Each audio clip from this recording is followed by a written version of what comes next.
Hello and welcome to the Lib Dem Podcast. We're here for another episode to do with our virtual conference for all the different societies and groups within the Liberal Democrats and associated with the Lib Dems that some of them may not have heard of, but we're also giving them a chance to promote themselves. So you may want to join them. You may want to see what they do and get involved. And today I am delighted that we have the Liberal Democrats for Seekers of Sanctuary.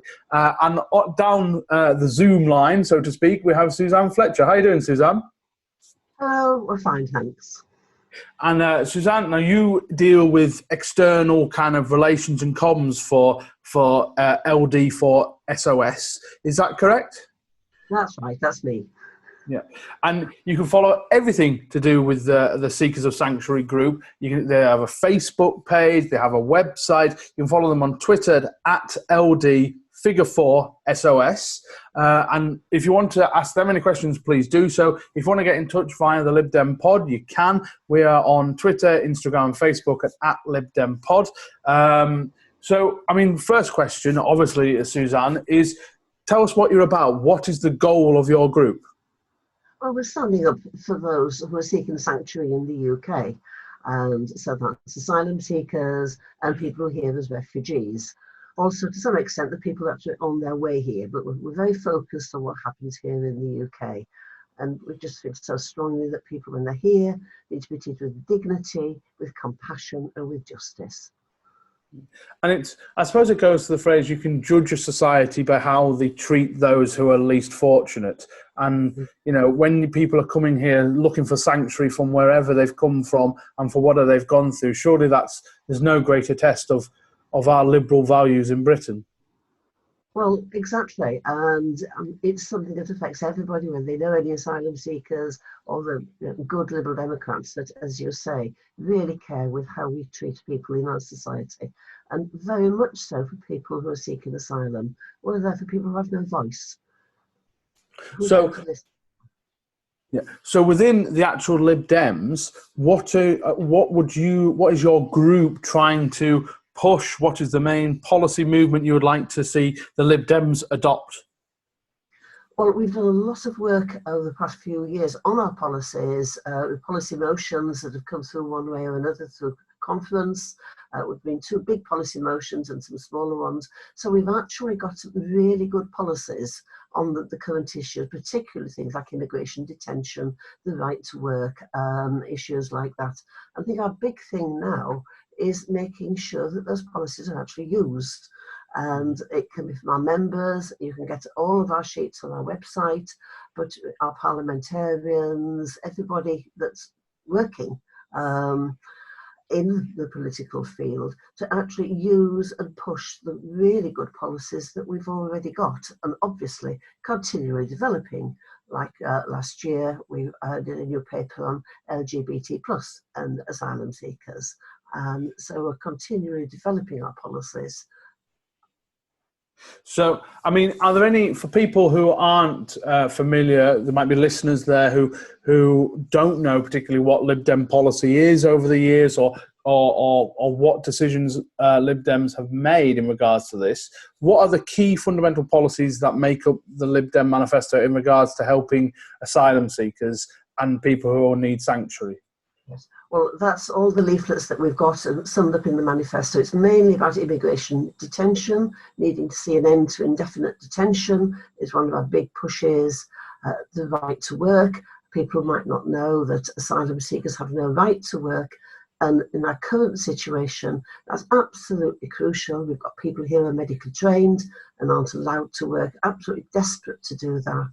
But we go right through a whole gamut of other things, how decisions are made, because they're made very slowly, they're made very badly with a high rate of appeals, the reformation of the Home Office to actually be able to deal with that, issues around how people live with the low amount of money they've got to live on, issues around their housing conditions, and the hostile environment, of course, is a very big issue as well, which goes beyond asylum seekers and refugees when we look at the Windrush situation. So those are the sort of issues that we're looking at, and that's what we've got really easy to read, condensed down information on our stall, but it's all on the website. And I suppose talking about a wider kind of political kind of situation for asylum seekers, obviously you've just mentioned about Windrush, you've talked about the hostile environment. I remember Labour having those campaign mugs saying tough on immigration. You've had all the kind of xenophobia that kicked up with the whole Brexit referendum. It's a very tough time for people coming to this country, whether they're in need or it's an economic migrant or anything else. So have you found that more people have come to your organisation, or more people are asking, or have you found the opposite and people are quite scared to say, actually, we are pro helping people when they're in their most needy? No, just the opposite. We've had people coming to the store really interested in what we're about, what it's about, and we've actually got some pens. They're only £1 each, orange pens that say that we welcome refugees here, and so people buy those pens and take them away. Sometimes we've had stickers or badges that people have been quite proud to wear and take them away. And I'm actually quite proud of the people that have come to conference, the way they've been interested in what we're about and genuinely concerned about it. The questions are asked, the people that come to our fringes, and I think it's really encouraging how Liberal Democrats are interested and concerned. So of course, is that... Yeah. So one of our kids got to join us, and then everybody else to have the stall and to have the fringe meetings. Yeah. Is there any part of Lib Dem policy you think that's lacking in regards to helping people, asylum seekers, or that we haven't really adopted as much as you'd like? Well, there are some areas that we need to develop, and were going to be done last year, but of course Brexit got in the way, and now of course we've got the coronavirus. But things like what happens to asylum seekers that came here as young people, children, and they become 18. We need to develop our policy on the Heathrow immigration centres. So there's quite a lot to be done there. And family reunion is actually supposed to be going through Parliament, but of course there have been all these interruptions. Sally Hamilton and Farron have been working hard on that. And I want to talk about some of the policies you've got, because actually they are superb policies. And the reason why groups like yourself are around is to help promote those policies and give them a voice and try and make sure they are as prominent as possible within the Lib Dems. And so one of them, I deal with on a councillor level on the crime and disorder panel I'm part of, is about people who have been trafficked. And actually one of the policies that you guys have really espoused is the fact that victims of trafficking should never be sent home, and because they have the risk that they might get caught up again by the same gangs that have trafficked them in the first place. Exactly. And that is, we have got party policy on that. It's in our policy documents. But as you say, it is just so important that they can be, perhaps more so than any other asylum seeker, because they are so afraid when they're here, because they're persecutors, they're people who've enslaved them, as it were, are actually here in the UK very often. They've taken their papers from them, given them false papers, and so they need to have places of safety. And it's just so important to understand that they must not be in a situation where they have to go back to their traffickers. Yeah. Another policy that you guys have let's say, highlighted is the one that you want to start free English lessons for those that come to the country as well who are seeking, so they're better able to integrate with the communities as well. Yep, that's something I haven't actually mentioned, but very key. We had a whole policy motion on that at a spring conference a couple of years ago, because that is crucial on every level. It's important for them to be able to live a life within the UK. And just think about us when we go on holiday and we go somewhere, the best we can do is maybe get to a menu, and they need to live. And you can't surely go on a course to learn English until you've been here for 6 months. And even then, it's a very basic level. So when you actually want able to get a job because you've got refugee status, you've only got a basic level. So of course, it takes longer to be able to get a job. And for instance, I know people who are very medically qualified, lots of qualifications, but they aren't able to work yet until their English comes up to standard, and then everyday living. And so it really is important. I'm in the process of writing a paper on that. It's there in the policy, and it all needs developing and working on and promoting. And it's all about that kind of idea that we want those that come to that have fled to this country to feel a part of this community, to build upon it. So like I say, being able to work, being able to communicate effectively, these are key aspects in not just for them themselves, that they'll feel more part of the community, but for existing communities to get to be engaged with the asylum seekers as well.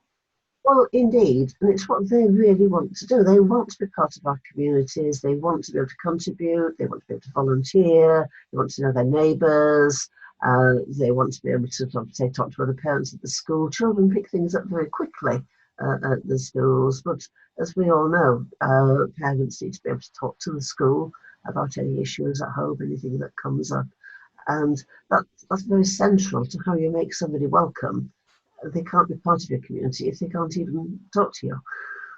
And obviously, we've talked about asylum seekers a lot, but also you deal with refugees as well, and very, very critical. Now, obviously, during the refugee crisis in Europe, again, there was a lot of xenophobia around about people coming to the country, not integrating, crime going up, all of it was debunked and basically was just xenophobic nonsense.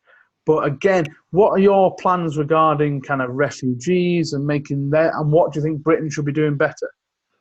Yeah, I mean, the very first thing is when they actually get refugee status, they get a positive decision, they only have 28 days in which to get out of their accommodation. Everything stops, all their support stops. So 28 days to find accommodation, find a job, get benefits or both. And one of our big policies is extend that to 56, 60 days to give them the time to be able to do that. It's very often that ends up with people being homeless, destitute, and perhaps ending up with a job much, much below what they're able to do. So that's the first part of it.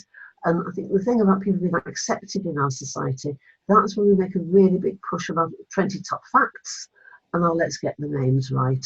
That's our part of it, is getting the facts out there, as well as doing everything that we can to make it less of a hostile environment for people. I mean, within the website, and I've read your manifesto as well, you talk about basically a root and branch changing in the Home Office. You know, it's clearly not fit for purpose. Absolutely. And it isn't just a case of tinkering around at the edges and making things more efficient. And well, a lot of it is about that. It's about better training, particularly so that people are trained in different cultures, things around sexual issues, what sort of torture that people have been through. But the whole thing must not be linked to the political decision making. And so it needs to be a separate organisation that's making those decisions. So it needs root and branch, very radical reform in how it operates. And I think that can, not just for this issue, but all sorts of issues, actually sometimes taking politics out of the frontline decision is actually an important part of it. Actually, you obviously always need kind of a public oversight in case stuff goes wrong or things like that. But it's another example where actually day-to-day political kind of gesturing, you need to take that out of this decision making because it's so important. Absolutely. And this is what the policy paper that went through conference about 18 months ago had a whole chapter on that, and we've also got a paper on how decision making should be changed. And we really want people to find out what those policies are and push them at every level. Now, and that perfectly leads on to my next question, is that given what we've talked about how it's been politically, the rise of populism has meant that, you know, there's always a hate figure, and asylum seekers and refugees tend to get a lot of anger and hate put to them. Do you think, is this one of these issues where the Lib Dems have to accept that doing the right thing may not be very popular at first? It could be the situation, yes, but whatever happens, we have values, we have principles, and we must never, never move away from those values and principles. Otherwise, what is the point? Exactly. And actually, and one of the aspects I always thought was, and this refers to the European Union, a lot of people built up this kind of perception of the EU because no one was putting the positive case forward. And that's the same for the positives of actually doing things to help people, not just because it's morally right and it's a good thing to do, but actually we are getting people who are, like you say, could be medically trained, particularly in the current crisis, who could be add a fantastic input to our society. Well, indeed, and it's what they want to do. They desperately want to do that. And, they get really upset that they can't be part of our society. They want to give back because they've sought sanctuary here, as they've got the sanctuary. They want to be able to pay that back. And it is just quite tragic that they aren't allowed to do that. And this is where the information really comes in, pushing out what the real information is, what actually is happening. The UK is not taking more than its fair share, as people say. We've got 20 top facts on that, or from the Refugee Council, and the way that people talk. And it's interesting that when you look at where the worst xenophobia is where there are least people from other countries. Yeah, so, I mean, I grew up in West Cumbria, and there was not a single ethnic minority child in my school. Yet, as I was about to leave, the BNP found that was a place they wanted to start working in and around the Whitehaven sort of area. And again, it's not areas with immigration or asylum seekers. It tends to be the areas next to them or who have none whatsoever because they peddle the fear about it. Exactly, and if somebody's claim hasn't been supported, and the government said, well, they've got to leave the country, the people signing the petitions are the people living in their streets. Some of the very poor areas, the children with the school and their parents, their communities are very happy for them to stay. It's the people that don't know what they're like, why they're here. And so this is where it's just so important that we try to get our message out, as you mentioned, all our different social media outlets, and we just keep going. And we really want people to follow us, retweet, share the Facebook postings, have a look at our website, and just let's get the message out there, why people are here and what the issues that they're facing are and what people can do about it. Well, thank you. That's almost the perfect way of ending our discussion, really, unless there's anything else you want to bring up. But you seem to have done almost my job there of rounding up this podcast. So thank you so much for coming on the podcast. We really appreciate it. Like I say, I do urge all those people to do exactly what Suzanne just said. Go on Facebook, go on Twitter, retweet it, join the Lib Dem, Lib Democrats for Seekers of Sanctuary. Go join them, go help their cause, because these people are trying to help the most in-need people probably in our society. And I think you're doing a fantastic job. So thank you very much for joining us. Great, thanks to you for giving us the opportunity that we missed at conference. Thank you very much, James, and lovely to meet you. Bye. Bye. And that's it for this episode of the podcast. Thank you so much for Suzanne for coming on and talking about the fantastic work that the Lib Dems for Seekers of Sanctuary do within our party. As she said, go follow them online. Go look at the facts. They've got some fantastic information. Do join them if you can and actually get the word out there, because we saw that with the EU referendum, it's the ignorance of some of the facts that actually can cause us to lose these arguments in the future. The more we put out the good things that asylum seekers and refugees do in our communities, the more hostility will be destroyed for those people. So thank you so much for listening. Thank you so much for watching, those who have watched it. Thank you very much to Suzanne again, and we will catch you again in another episode.